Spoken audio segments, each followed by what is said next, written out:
ભાવનગરના કથિત લઠ્ઠાકાંડના ઘેરા પ્રત્યાઘાતો હવે રાજ્યભરમાં જોવા મળી રહ્યા છે, જેના ભાગરૂપે છોટાઉદેપુરમાં આમ આદમી પાર્ટી દ્વારા ઉગ્ર વિરોધ પ્રદર્શન કરવામાં આવ્યું હતું।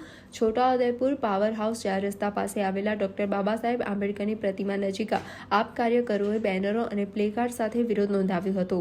વિધાનસભા પ્રભારી વિનુભાઈ રાઠવાની આગેવાની હેઠળ યોજાયેલા આ પ્રદર્શનમાં આત્રોલીના પૂર્વ સરપંચ અને આપ અગ્રણી રૂપસિંહભાઈ સહિત અનેક કાર્યકરો જોડાયા હતા। ઉપસ્થિત તમામ લોકોએ ગુજરાતમાં દારૂબંધીનો કડક અમલ કરો ના નારા લગાવી હોબાળો મચાવ્યો હતો અને દોષિતો સામે આકરા પગલાં લેવાની માંગ કરી હતી।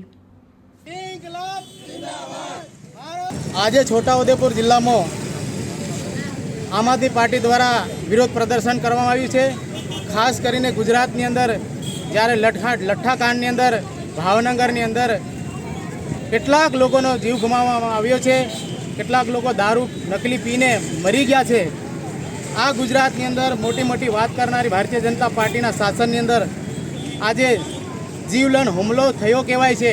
ગુજરાતમાં દારૂ બંધી હોવા છતાં, ગાંધીના ગુજરાતની અંદર દારૂ બંધી હોવા છતાં આજે ગુજરાતની અંદર રેલમ સેલ દારૂનો ધંધો કરવામાં આવે છે। ખાસ કરીને ગુજરાતની અંદર ભારતીય જનતા પાર્ટીના શાસનની અંદર આજે લોકોને આટલી બધી પીડા વેઠવામાં આવે છે, અન્યાય અત્યાચાર થાય છે। આ જ કારણ છે આજે તમે દેખી રહ્યા છે, એક બાજુ આ લોકો મરે છે, એક બાજુ ગુજરાતની અંદર દારૂનો વેપારો ચાલુ છે, ગલીએ ગલીએ દારૂનો વેપારો ચાલુ છે।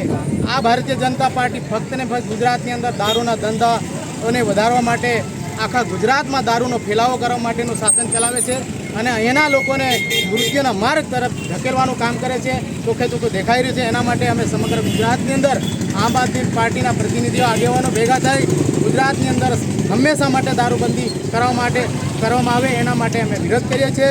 આવનારા સમયની અંદર ગુજરાતની અંદર આવી પરિસ્થિતિ રહેશે તો ગુજરાતના તમામ લોકો, અહીંયાની નાગરિકો, આદિવાસી સમાજના હોય, તમામ વર્ગના લોકો ગુજરાતની સામે મોટો મોરચો ધારશે।